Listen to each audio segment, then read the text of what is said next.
Hey y'all, let's get into making my famous casserole macaroni and cheese. As you can see, I already have a couple cups of water that I brought to a boil. I just added in my elbow pasta and I gave it a little stir. I just added about a teaspoon of salt. That's just to help flavor up my pasta a little bit and stop it from sticking together. Then I just brought it to a boil. As you can see, it's not that much water left over, but I strained off the extra water. And then I added a little bit of butter, about a half a stick of butter. You can do a little more, a little less, whatever, but I like butter. Right here, you can see that I am adding in all of my little seasonings. I usually use a little bit of paprika, some seasoning salt, some black pepper, and I stir that around real good so that all of my noodles can have some flavor on them.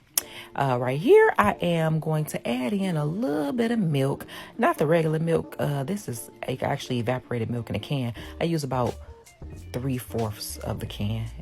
Don't ask me why I use it. I do it because my mom and my grandma used to use this one. That's why I don't use the regular one. But anyhow, so I stir that on up so the noodles get a little bit wet. All the noodles got to get a little wet. See, I'm adding a little bit more because it still was looking a little bit dry to me. And I'm stirring. I'm trying to get all that flavor off the side of the pan.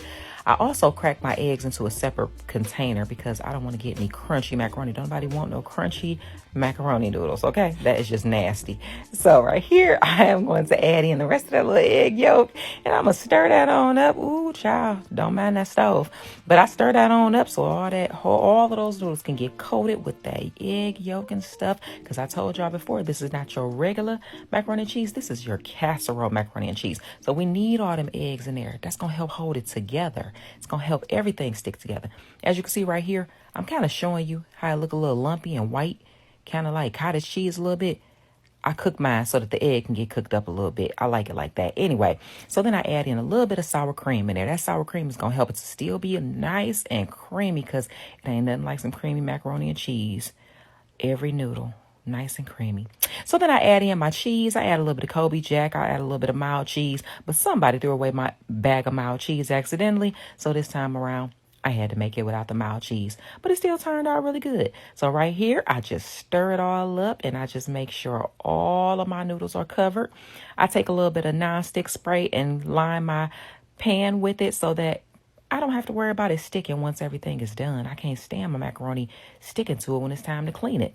But anyhow, right here, you can see I'm just pouring it all in it. Look at that yummy. Oh, child. Look at that goodness. So I'm going to just sprinkle a little bit of cheese on top. Yet again, my mom and my grandma used to do that. So anyhow, I put it in the oven for a few minutes, about 20 minutes on 350. And as you can see, look at that.